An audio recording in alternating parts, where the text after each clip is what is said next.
thank you for joining us for a special coverage of the Pope's final day in Canada. Jayla Bernstein is in downtown Quebec City, where the Pope's day started his visit to Canada and will wrap up in the north.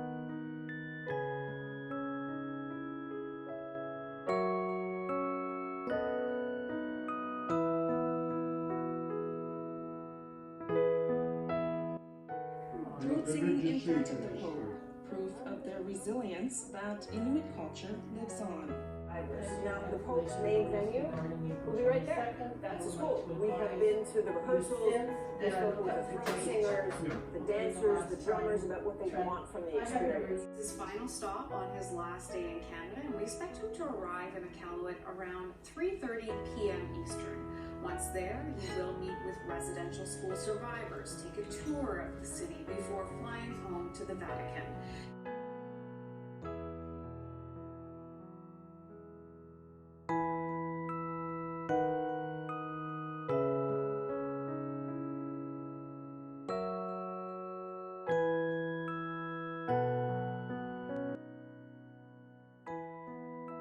So I think when he spoke today, this morning, about how this trip thus far has changed him, I think there's a real sense that he's learning, and that maybe metaphorically would say the church is learning, and it's learning from the stories of survivors, and it's learning from the stories of the families of survivors and those who've been harmed intergenerationally, but also more broadly speaking, he's learning from the vast richness of Indigenous cultures and peoples in Canada. The Pope arrives in the next couple of minutes while we're on air with you. We will be able to see that plane come in right over sort of the center of Iqaluit, where people are really starting to gather right now. I'd say there are probably a couple of hundred people in this large area here outside the elementary school where the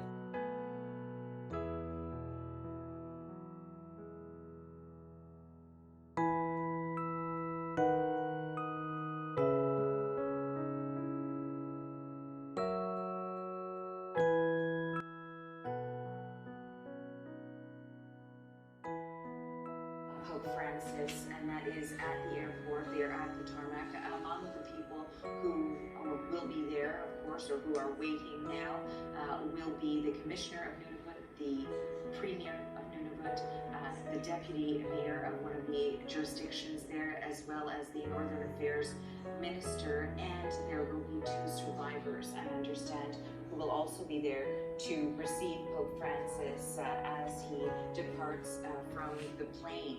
Now, Riley, we were reflecting on the legacy of this trip, and part of it too, of course, is the specifics that residential school survivors, members of the Indigenous community, wanted to hear from Pope Francis. Well, I think at sort of maybe a macro level, a larger level, we can expect, as we heard yesterday, that the Vatican and the Canadian bishops will be working on articulating a rejection of the doctrine of discovery.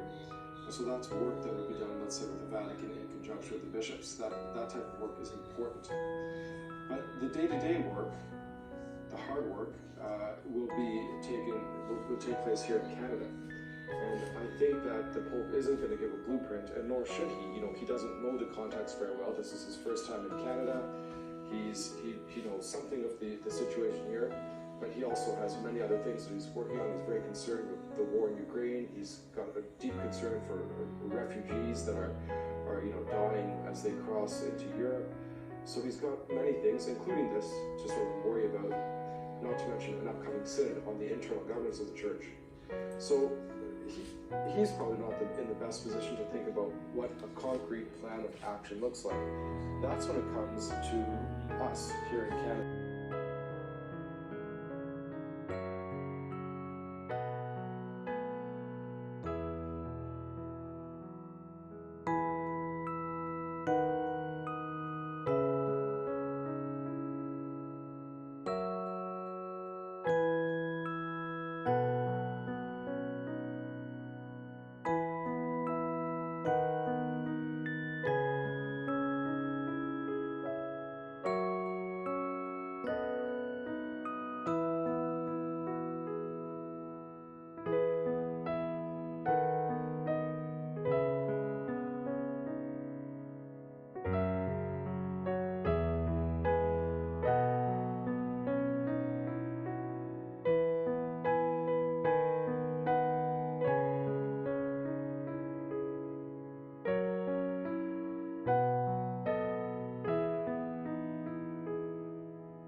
Every one of you, welcome.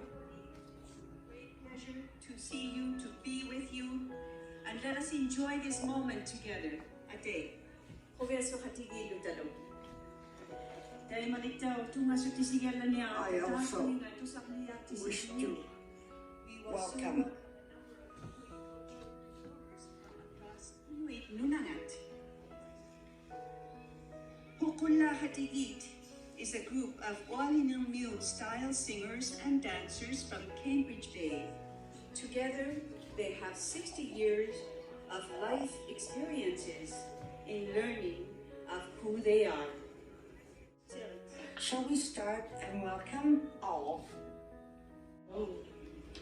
Hello. Welcome to Nunavut.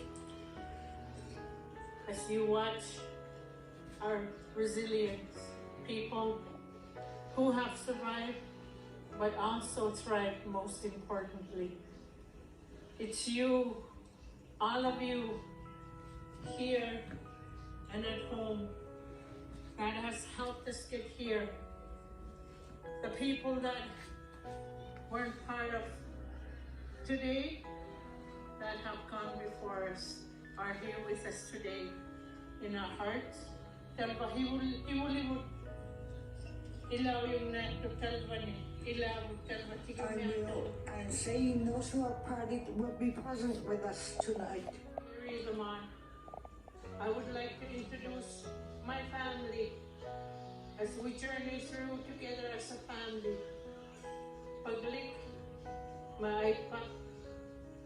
may panikang nasya, My Malakai, our youthful, our young male drum dancer, Tammy Itukto, who's an upcoming leader, my granddaughter Makaya, who's learning, and also my granddaughter Ulikwa and Noah, who's been with us throughout and continuing to heal.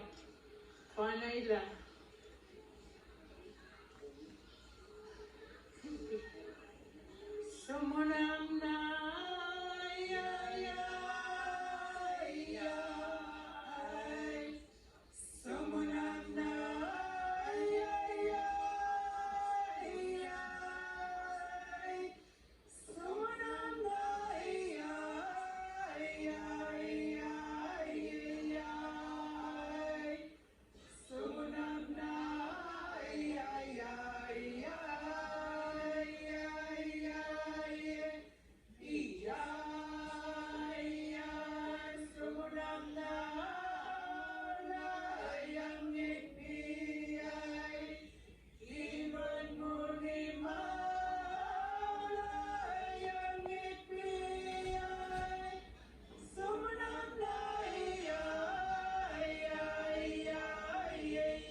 Alilauman, Aliluma, what's Alilauman?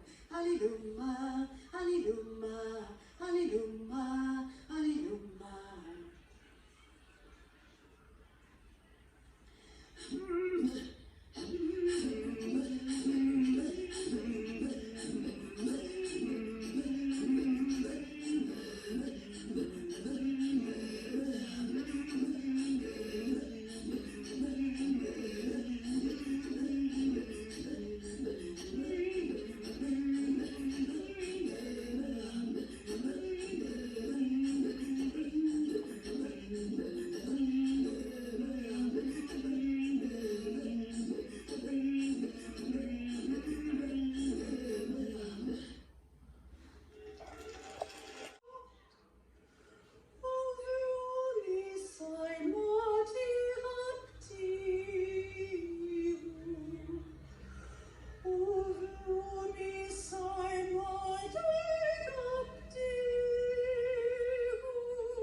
very much.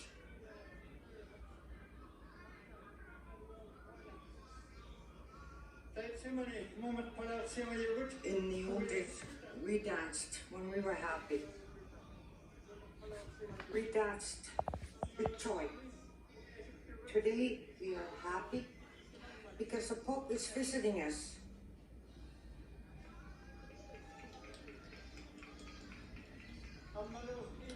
As well, you who are now older people, when you play the drum, our caribou and our wildlife dancing drum with us. Today, our culture has to return, and we are returning. Our language is reviving. It is a happy time. Dear Pope, welcome to Inuit land. Welcome to the Inuit homeland. This drum that I used, because we use it when we are happy, when we dance with joy. Today I'm happy. I am thankful that you came to our homeland. On behalf of all the Inuit here, I will present my drum to the Pope on your behalf, on our behalf. Thank you, Your Holiness. Thank you very much for coming to Nunavut, Inuit Nunavut. We are extremely happy that you came to meet with us. Thank you so much. Thank you. Now I present this Inuit drum from Inuit Nunavut and give to His Holiness for his present that he remember us when he goes back to Vatican. Thank you so much.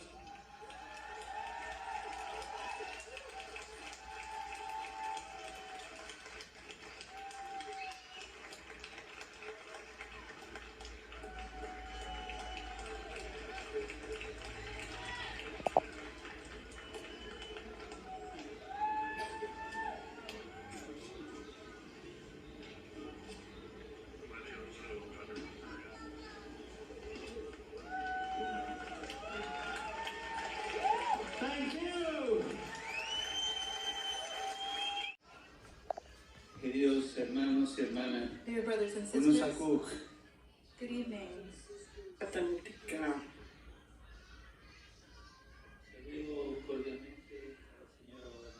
I greet the Governor General and all of you most heartily. I am happy to be here with you. I thank you for your words of welcome and for your songs, dances, and music, which I enjoyed greatly. A short while ago, I listened to several of you who were students of residential schools. I thank you for having had the courage to tell your stories and to share your great suffering. I had not imagined the suffering. This renewed in me the indignation and the shame that I have felt for months. Today, too, in this place, I want to tell you how very sorry I am and to ask forgiveness for the evil perpetrated by not just a few Catholics in those schools who contributed to the policies of cultural assimilation and enfranchisement.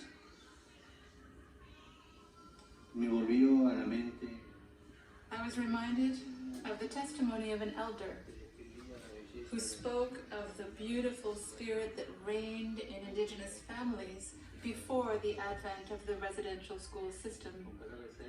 He compared those days when grandparents, parents, and children were harmoniously together to springtime, when young birds chirp happily around their mother. But suddenly, he said, the singing stopped. Families were broken up, and the little ones were taken away far from home. Winter fell over everything. When children were separated from their parents, and their own nation was perceived as dangerous and foreign. Those forced assimilations evoke another biblical story, that of the just man Naboth, who refused to give the vineyard he had inherited from his ancestors to those in power, who were willing to use every means to snatch it from him. And we think too of the forceful words of Jesus about those who act scandalously toward children or disparage even one of the little ones. How evil is it to break the bonds uniting parents and children, to damage our closest relationships, to harm and act scandalously toward the little ones? Dear friends, we are here with the desire to pursue together a journey of healing and reconciliation that, with the help of the Creator, can help us shed light on what happened and move beyond that dark past. As a way of dispelling that darkness, now too, as in our meeting at the end of March, you have lit the Iqaluit. Not only did the Iqaluit give light amid the long winter nights, it also relieved the harshness of the weather by spreading heat. In this way, it was essential for living. Even today, this lamp remains a beautiful. That is what you are, a perennial testimony to the light that never ends, a light that shines and that no one has been able to extinguish. Dear friends, amid the long winter nights, it also relieved the harshness of the weather by spreading heat. In this way, it was essential for living. And sisters who are younger, you are the answer. You, my brother, and you, my sister. Not just because once you give up, you have already lost, but because the future is even now in your hands. The community that gave birth to you, the environment in which you live, the hopes of your peers, of those who, without even asking, expect from you the irreplaceable treasure that you can bring to history. All of these things are in your hands because each one of us is unique. The world you are living in is the treasure that you have inherited. Love it, even as God, who gave you life and its great joys, loved you and created all this beauty for you. God never ceases to have confidence in you, not for a second. He believes in your talents. When you seek Him, you will come to realize how the path He calls you to follow always goes upwards. You will realize that when you look up at the sky as you pray, and especially when you contemplate Him on the cross, you will come to realize that Jesus, from the cross, never points His finger at you. He embraces you and encourages you because He believes in you even when you do not believe in yourself. Never lose hope. Fight. Give it your all and you will not be sorry. Go forward on your journey, step by step towards the best. Set the compass of your lives on a great destination, upwards.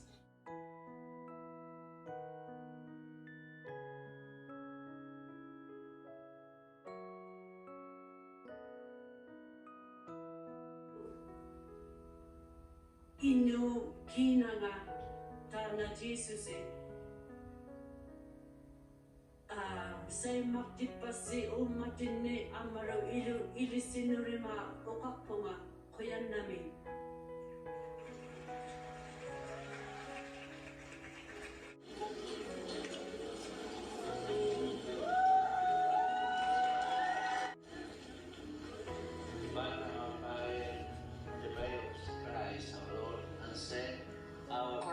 Father, who art in heaven, hallowed be thy name.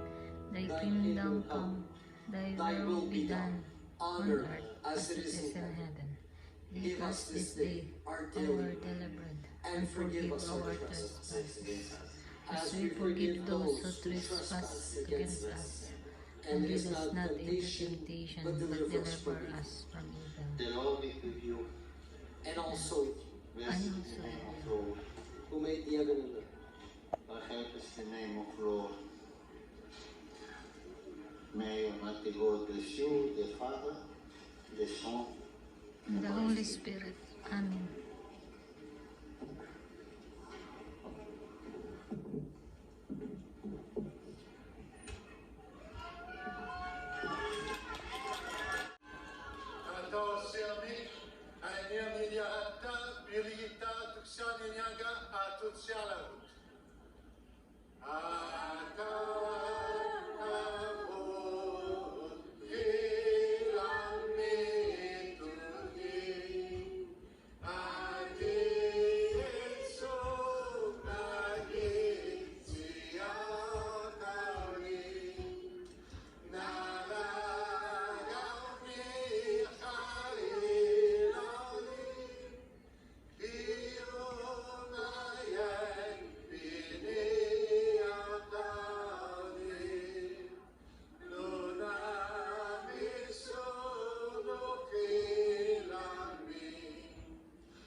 Listen in for a moment. I believe that is Governor General Mary Simon, who is just seating now beside the Pope. We're just going to listen in for a moment here.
We are watching some of these final moments now before Pope Francis departs Canada after his 6-day-long tour, which he's been calling his Pilgrimage of Penance. We are watching, you can see both Pope Francis and Governor General Mary Simon there on your screen.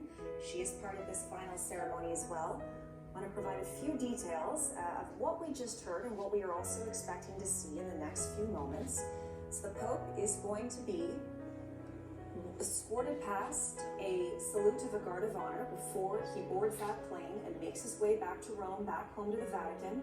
And of course, we just heard a song. We're expecting that we're going to hear 2 songs. One of them is a traditional song from North Baffin. It honors a special time of year for Inuit when the first 2 stars appear in the sky while it is still light out. And it's supposed to be a reminder that we are proud to be alive as there is another day to come. One of the other songs that we are expecting speaks to the future of Inuit, and it's an original song, and its lyrics say, quote, "I am young, I am proud, I come from a beautiful land, and I come from very strong people." We are anticipating that there will then be a farewell on the tarmac. The Governor General will be there along with her husband, Whit Fraser. A number of other dignitaries as well, including the Premier of Nunavut. A number of survivors of residential schools are also expected to be there for that farewell on the tarmac. You can see the Pope and also the Governor General, Mary Simon, of course, Canada's first Indigenous Governor General, greeting a number of people, including some of those performers that we saw earlier in the evening as well. We're going to listen in once again here, these final moments before Pope Francis departs at the end of this 6-day trip to Canada to return to Rome.